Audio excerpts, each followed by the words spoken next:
2022లో constable ఉద్యోగాలు భర్తీ చేస్తూ ఉంటూ ఆర్భాటంగా నోటిఫికేషన్ ఇచ్చారు. కేసుల రూపంలో న్యాయపరమైన చిక్కులు ఎదురైతే పట్టించుకోకుండా వదిలేశారు. ఉద్యోగ నియామకాలకు ఉన్న అడ్డంకులను తొలగించడం ఎలా అని కనీస ఆలోచన కూడా చేయలేదు. అర్హత ఉన్న మీరింత కష్టపడి ఇంట్లో ఇన్ని కన్నీళ్లు కష్టాల మధ్య మీరు కష్టపడి వచ్చిన తర్వాత కూడా అర్హత ఉన్న ఉద్యోగాల కోసం మీరంతా ఏళ్ల తరబడి వేచి చూసేలా చేశారు. మీరు కోల్పోయిన 3 ఏళ్ల కాలం మేము తిరిగి ఇవ్వలేం, కానీ గౌరవ ముఖ్యమంత్రి గారు మీకు భరోసా ఇచ్చారు. ఈ రోజున కార్యక్రమం గౌరవ హోంమంత్రి గారి అనిత గారి ఆధ్వర్యంలో మేము ఉన్నాం. గత ప్రభుత్వంలో జరిగిన నష్టానికి మేము తిరిగి మీ కాలాన్ని తీసుకురాలేం, కానీ మేము మీకు అండగా ఉంటామని చెప్పి చాలా పెద్ద మనసుతోటి పండగ వాతావరణంలో చేయించిన గౌరవ ముఖ్యమంత్రి మన నారా చంద్రబాబు నాయుడు గారికి మనస్ఫూర్తిగా నా ధన్యవాదాలు తెలియజేస్తాను. కూటమి ప్రభుత్వం అధికారంలోకి వచ్చిన వెంటనే కానిస్టేబుల్ నియామకాలు ప్రక్రియ తక్షణం పూర్తి చేయాలని సంకల్పించింది. ఒక దృఢ సంకల్పంతో ఇందాక గౌరవ ముఖ్యమంత్రి గారు చెప్పినట్టుగా న్యాయపరమైన చిక్కులు తొలగించే పనిని చేపట్టింది. మీ నియామకానికి చట్టపరంగా ఎలాంటి ఇబ్బందులు లేకుండా చేసిన తర్వాతే అన్ని రకాల పరీక్షలు పూర్తి చేశారు. ఒకే రోజున ఒకేసారి ఇంతమందికి నియామక పత్రాలు అందజేయగలుగుతున్నారంటే ఇది గౌరవ ముఖ్యమంత్రి గారి దార్శనికతకి, సోదరి హోంమంత్రి అనిత గారి పట్టుదలకి, ఇది కూటమి ప్రభుత్వ నిబద్ధతకి నిదర్శనమే. 6,100 పోస్టులకి నోటిఫికేషన్ ఇస్తే 6,014 మంది ఎంపిక కాగా 5,757 మంది ఫిట్నెస్ పరీక్షలు దాటి శిక్షణకి అర్హత సాధించారు. అందులో 1,062 మంది మహిళలు కూడా ఉండడం చాలా చాలా ఆనందంగా ఉంది. సో ముఖ్యంగా మహిళా క్యాడెట్స్ అందరికీ కూడా నా ప్రత్యేక ధన్యవాదాలు. మీరు ఈరోజు ఎంత ధైర్యం ఇచ్చారంటే అసలు మీ అందరిని ప్రత్యేక సన్మానం చేయాలి. మీ అందరికీ, మీ ఇంట్లో మీ తల్లిదండ్రులకి, మన రాష్ట్ర ప్రజలకు ఎంత ఉత్సాహం ఇచ్చారంటే ఒక్కొక్కరు ఒక ఝాన్సీ రాణుల్లో ఉన్నారు. మీరు అందరూ మాట్లాడుతూ ఉంటారు. ఈసారి కానిస్టేబుల్ పోస్టులకి ఎంపికైన వారిలో 4,051 మంది, సుమారు 67% మంది ఉన్నత విద్య అభ్యసించిన వారు ఉన్నారు. 810 మంది బీటెక్, ఎంటెక్, బీసీఏ వంటి సాంకేతిక కోర్సులు పూర్తి చేస్తే 2,094 మంది గ్రాడ్యుయేషన్ పూర్తి చేశారు. 314 మంది పీజీ, ప్రొఫెషనల్ కోర్సులు పూర్తి చేసి కానిస్టేబుల్గా ఎంపికయ్యారు. మీ చదువు సమాజానికి ఉపయోగపడాలి. మీ సాంకేతిక నైపుణ్యం సైబర్ నేరాలను అరికట్టడానికి ఉపయోగపడాలి. ఈ నెల 22వ తేదీ నుండి సుమారు 9 నెలల పాటు మీకు నేరాల నియంత్రణ, అంతర్గత భద్రత, cyber securities, state of art technology తదితర అంశాల్లో శిక్షణ ఇస్తారు. రాష్ట్రంలో ఈ మధ్య కాలంలో కొన్ని ప్రత్యేక తీవ్రవాద జాడలు బయటకు వస్తూ ఉన్నాయి. వాటి మీద కూడా మీరు ఒక దృష్టి పెట్టాలి. గత ప్రభుత్వ హయాంలో క్రికెట్ బెట్టింగ్, గంజాయి, డ్రగ్స్ వాడకం గ్రామ స్థాయికి చేరిపోయింది. ఇది సైబర్ మోసాలు విపరీతం అయిపోయాయి.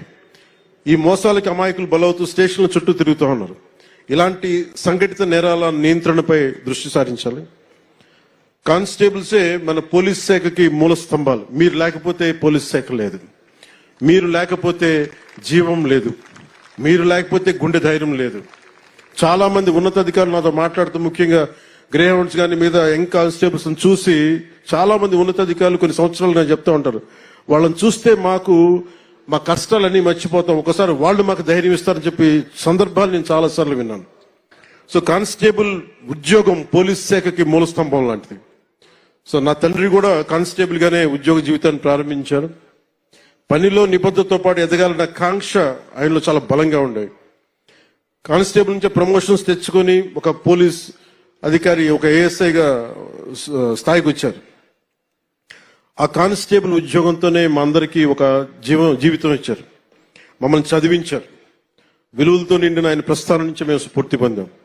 సో మనకి ఇంత ఇచ్చిన సమాజానికి మేమేం తిరిగి ఇవ్వాలన్న ఆలోచనే నా ప్రభావం ఉంది. వారి ప్రభావంతో ఈ రోజున మేము ఏదైనా నిలబడగలుగుతున్నాం, ప్రజలకు ఏదైనా చేయగలుగుతున్నానంటే మీరు గుర్తుపెట్టుకోండి, మీలాగే మా నాన్నగారు కూడా ఒక కానిస్టేబుల్ నుంచి జీవితాన్ని ప్రారంభించి ఆయన స్ఫూర్తే నాకు ఈ రోజు మీ ముందుండే అవకాశాన్ని ఇచ్చింది.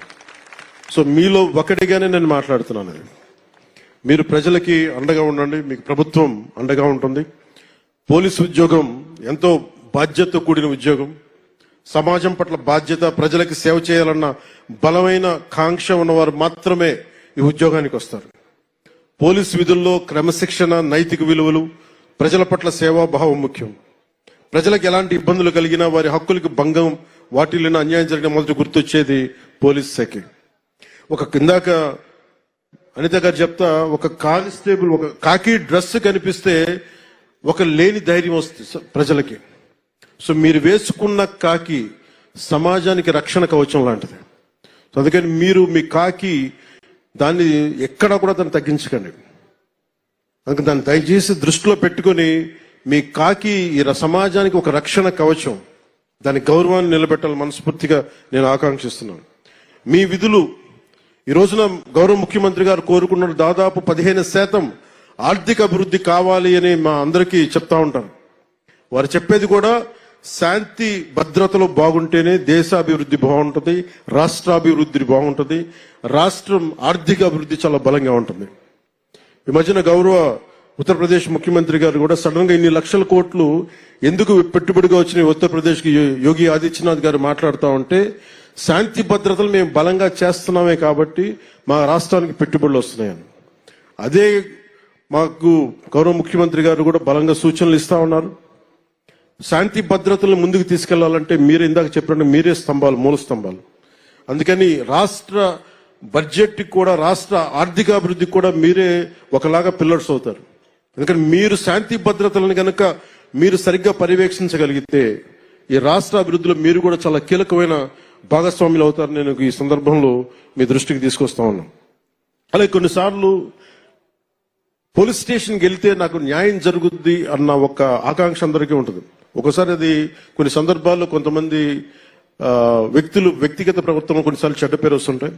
దాన్ని దృష్టిలో పెట్టుకొని మీరు మంచి పేరు వచ్చేలా చేయాలని మనస్ఫూర్తిగా కోరుకున్న. అదే సమయంలో విధి నిర్వహణలో ఉన్న అధికారులకి ఎలాంటి ఇబ్బందులు ఎదురైనా ప్రత్యేకించి కూటమి ప్రభుత్వం, గౌరవ ముఖ్యమంత్రి నారా చంద్రబాబు నాయుడు గారి నాయకత్వంలో కూటమి ప్రభుత్వం మీకు అండగా నిలుస్తుంది. ఇటీవల ఒక గౌరవ మాజీ ముఖ్యమంత్రి గారు పోలీసు ఉన్నతాధికారులకు సైతం నేరుగా హెచ్చరికలు జారీ చేస్తా ఉన్నారు. మేము భవిష్యత్తులో వస్తాం, మేము చేస్తామంటే అంటే ఏ స్థాయికి వెళ్ళిపోయారో చూడండి. ప్రభుత్వ పోలీసు ఉన్నతాధికారులు కూడా బెదిరించే స్థాయికి వెళ్ళిపోయారు. ఇలాంటి మారాలి, ఉండాలి అంటే మేమందరం చాలా గట్టిగా ఉన్నాం. అదే స్థానంలో మీ మద్దతు సంపూర్ణంగా కోరుకుంటున్నాం. ఏ అధికారి కూడా, ఏ రాజకీయ నాయకుడు కూడా పోలీస్ అధికారులు కానీ ఒక పోలీస్ కానిస్టేబుల్ దగ్గర నుంచి ఉన్నత పోలీస్ అధికారి వరకు బెదిరిస్తే ఉపేక్షించదు నారా చంద్రబాబు నాయుడు గారి నాయకత్వంలోని కూటమి ప్రభుత్వం. చాలా చాలా బలంగా తీసుకుంటాం, దాన్ని బలహీనంగా తీసుకుంటాం మేము. అంటే ఇచ్చే ప్రతి స్టేట్మెంట్ చాలా it will be keenly observed. అలాగే ఉన్నతాధికారులు కూడా మేము మీకు గైడెన్స్ ఇవ్వాలని మనస్ఫూర్తిగా కోరుకుంటూ, శాంతి భద్రత పరిరక్షణలో మన ఎవరం కూడా ఏ కులంలో పుట్టాలి, ఏ జిల్లాలో పుట్టాలి, ఏ రంగులో పుట్టాలి, ఎంత హైట్లో పుట్టాలి మన ఎవరికి చాయిస్ లేదు. కానీ ఎలా ప్రవర్తించాలి అన్నది మటుకు మన చాయిస్ ఉంటుంది. మనకి కవి సామ్రాట్ విశ్వనాథ సత్యనారాయణ గారు చెప్పినట్టుగా అన్ని అనర్థాలకి మూలం మానవ ప్రవృత్తి హేతువు గాని వాని కులం గాని, మతం గాని, ప్రాంతం గాని కాదు. దీన్ని మీరు బలంగా గుండెల్లోకి తీసుకోండి. ఎందుకు చెప్తున్నానంటే, ఇది కూటమి ప్రభుత్వం ప్రజల మాన ప్రాణ సంరక్షణ, శాంతి భద్రతల పరిరక్షణ ప్రాధాన్యత ఇస్తుంది. ముఖ్యంగా మహిళల భద్రత అత్యంత ప్రాధాన్యత ఇస్తున్నాం. శాంతి భద్రతల పరిరక్షణలో తరతమ భేదాలు చూడడం, కులం, మతం, ప్రాంతీయత అనే తేడాలు చూడడం. కొత్త కానిస్టేబుల్స్ అందరూ కూడా అదే పందాన్ని అనుసరించాలి. మీ ఉద్యోగ జీవితంలో మీరంతా మరింత ఉన్నత శిఖరాలు చేరుకోవాలి మీ అందరికీ తెలియజేసుకుంటూ, నేను wish you all the best, great future. జై Hind. Thank you so much, sir, for the lovely address.